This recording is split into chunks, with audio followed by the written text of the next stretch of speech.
Hola y bienvenidos a esta nueva inmersión. Hoy viajamos a un lugar icónico, envuelto en misterio. Alcatraz. La Roca. Esa pequeña isla ahí, en medio de la bahía de San Francisco. Un sitio que ha sido de todo, ¿no? Fuerte militar español, novohispano, luego prisión militar. Exacto. Y después, claro, su etapa más famosa, la prisión federal de máxima seguridad entre 1934 y 1963. Y ahora, curiosamente, es un parque nacional, una atracción turística visitada por millones. Pero el nombre Alcatraz sigue evocando eso, ¿verdad? Aislamiento, dureza, la idea de que era imposible escapar. Totalmente. Es un símbolo. Y hoy, con las fuentes que hemos consultado, queremos ir un poco más allá. Sí, la idea es explorar su historia a fondo. Ver cómo era la vida allí dentro, las condiciones, que eran tremendas. Hablar de algunos presos célebres. Y sobre todo, claro, las fugas. Esos intentos audaces que son el corazón de la leyenda negra de Alcatraz. Eso es. Queremos desentrañar un poco qué hay de verdad y qué de mito en este lugar tan emblemático. A ver qué descubrimos. Pues empecemos por el día a día, la vida en la prisión federal. Era durísima. Durísima es poco. Imagina celdas minúsculas, había 336, pero nunca tuvieron a más de 302 reclusos a la vez. Eran de apenas 1,5 metros por 3. Y la regla del silencio. Eso siempre me ha llamado la atención. Casi absoluto durante muchos años. Sí, era una política deliberada. Buscaban quebrar la voluntad, el espíritu, a través del aislamiento sensorial y social. Nada de charlas, nada de ruido innecesario. Y si te saltabas las normas, el castigo era el agujero. El agujero. Bloque D. Celda de aislamiento total. Oscuridad completa, frío, dieta mínima, desnudo a veces. Días, semanas incluso. Era el terror de la prisión. Terrible. Y luego está esa paradoja, ¿no? El agua caliente en las duchas, que suena a comodidad, pero tenía truco. Claro, tenía mucho truco. No era por amabilidad, precisamente. Era para que los cuerpos de los presos no se acostumbraran al frío glacial del agua de la bahía. O sea, para que si pensaban en escapar... Exacto. Para que el shock térmico fuera aún mayor, para que las posibilidades de sobrevivir en esas aguas fueran mínimas. Era control hasta en los detalles más íntimos, por así decirlo. Un control pensado para anular a cualquiera. Incluso a los peces gordos que llegaban allí. Desde luego.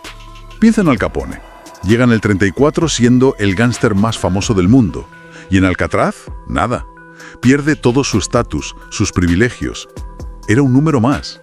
Se dice que comentó que Alcatraz le había doblegado. Sí, hay historias sobre eso. Y como él, otros nombres que resonaban fuera y dentro. Robert Stroud, por ejemplo, el famoso hombre pájaro de Alcatraz. Aunque sus pájaros, sus estudios los hizo antes, ¿no? En Leavenworth. Correcto. En Alcatraz no le dejaron tener pájaros. Estuvo allí muchos años, pero más bien aislado. Luego, George Machine Gun Kelly. Otro gángster famoso de la época. Eso es. Y más adelante, ya en los 50s y 60, gente como James Whitey Bulger, el jefe de la mafia irlandesa de Boston. Alcatraz era como el final del camino, para los incorregibles o los que eran demasiado problemáticos en otras cárceles. Y claro, si te consideran irrecuperable, si te meten en la prisión inexpugnable, supongo que eso alimenta las ganas de demostrar lo contrario, las ganas de escapar. Totalmente. Es la naturaleza humana, ¿no? La búsqueda de libertad. Y en Alcatraz hubo intentos.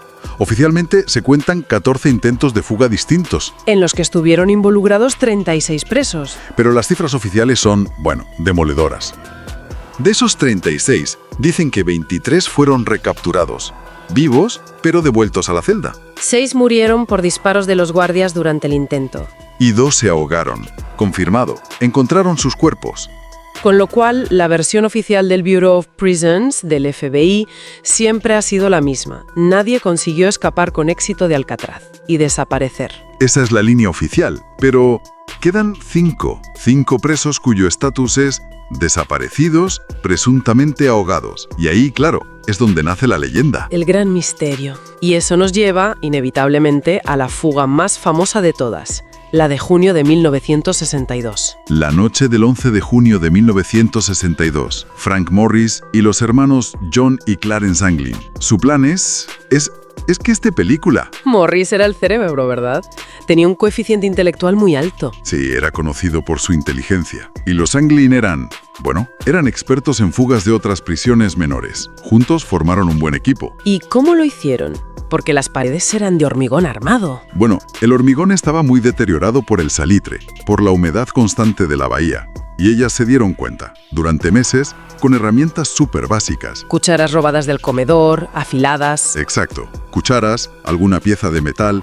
Incluso hicieron una especie de taladro casero con el motor de una aspiradora que robaron. Y poco a poco fueron picando alrededor de las rejillas de ventilación de sus celdas. Nadie oyó nada. Pues parece que aprovechaban la hora de música, un momento al día en que se permitía tocar instrumentos, para disimular el ruido, y trabajaban por turnos, con mucha paciencia. Y mientras picaban, preparaban la otra parte del plan, el engaño. Eso es, las famosas cabezas falsas, que son una genialidad.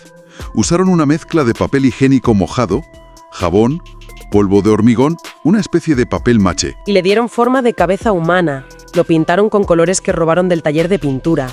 Y le pusieron pelo real, pelo que recogían del suelo de la barbería de la prisión. Increíble. Para dejarlas en las literas tapadas con la manta. Y que pareciera que estaban durmiendo.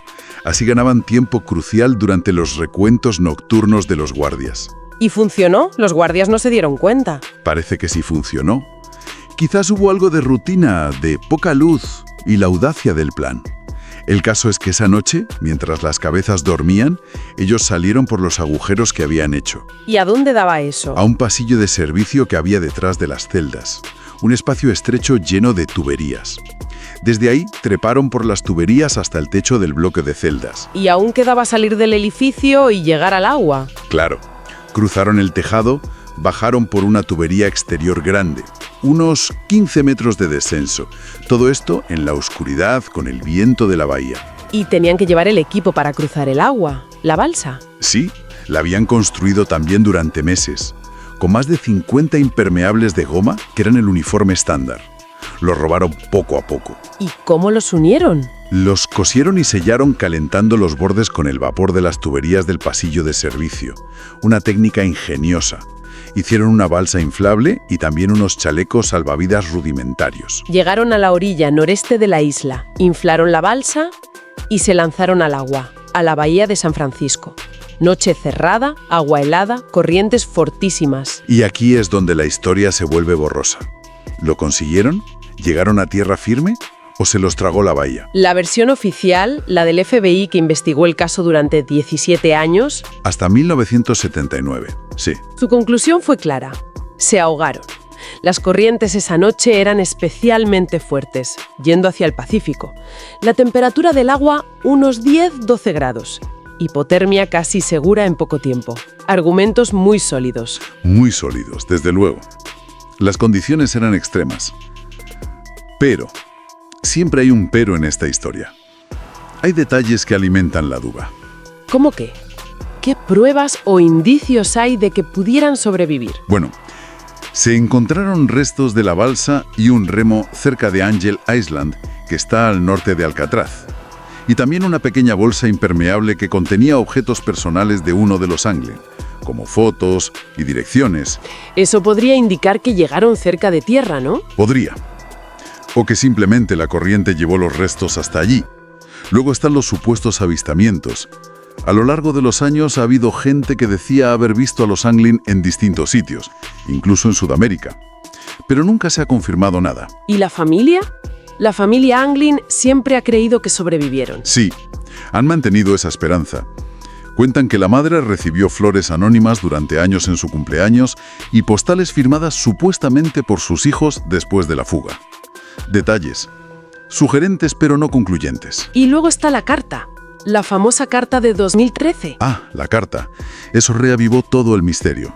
Una carta enviada a la policía de San Francisco, supuestamente escrita por John Anglin. ¿Y qué decía? Pues afirmaba que los tres habían sobrevivido a la fuga, aunque por muy poco. Decía que él era el último vivo, que Clarence había muerto en 2011 y Morris en 2005. Y que él estaba muy enfermo, con cáncer, y quería negociar. ¿Negociar? ¿Volver a la cárcel a cambio de tratamiento médico? Algo así. Decía que si anunciaban por televisión que solo iría a prisión 1 año como máximo y le daban tratamiento, él revelaría dónde estaba. Una oferta extraña. ¿Y se pudo comprobar si era auténtica? El FBI analizó la escritura, el ADN de la saliva del sobre, pero los resultados no fueron concluyentes. No se pudo ni confirmar ni descartar que fuera John Anglin. Así que... ¿El misterio sigue vivo? Exacto. Por eso, aunque el FBI cerró su caso, los US Marshals, que son los que persiguen a los fugitivos federales, todavía tienen el caso abierto. Oficialmente, Morris y los Anglin siguen siendo fugitivos buscados. Es fascinante. Y pensar que poco después de esta fuga tan espectacular, en marzo de 1963, Alcatraz cerró. Sí, apenas 9 meses después. Pero el cierre no tuvo que ver directamente con la fuga, aunque quizás aceleró la decisión. Las razones eran más prácticas. Los costes, ¿no? Era carísimo mantener aquello. Carísimo. Se calcula que costaba casi 3 veces más por preso que cualquier otra prisión federal. El aislamiento, que la hacía segura, también la hacía costosísima para llevar suministros, personal, todo. Y el edificio se caía a trozos, literalmente. El agua salada, el viento. La estructura de hormigón estaba muy dañada. Repararla hubiera costado una fortuna.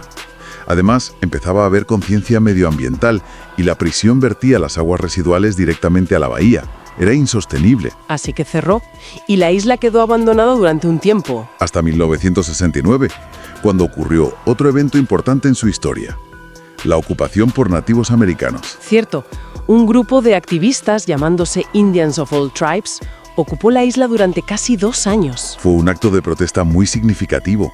Reclamaban la isla basándose en antiguos tratados que decían que las tierras federales abandonadas debían revertir a los pueblos nativos. Querían convertirla en un centro cultural y educativo. Aunque al final fueron desalojados, dejaron una marca importante. Todavía se ven algunos grafitis de esa época, ¿verdad? Sí, son un recordatorio visible de esa otra capa de historia. Una historia de resistencia y reivindicación. Y finalmente, en los años 70, se decidió convertirla en lo que es hoy, parte del Golden Gate National Recreation Area, un hito histórico nacional gestionado por el Servicio de Parques Nacionales. Y accesible a todo el mundo. Tomas un ferry y puedes pasear por las celdas, sentir un poco.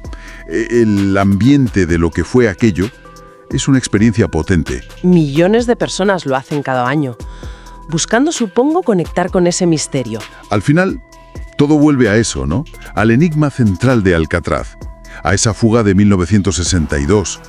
Lo lograron Morris y los Anglin.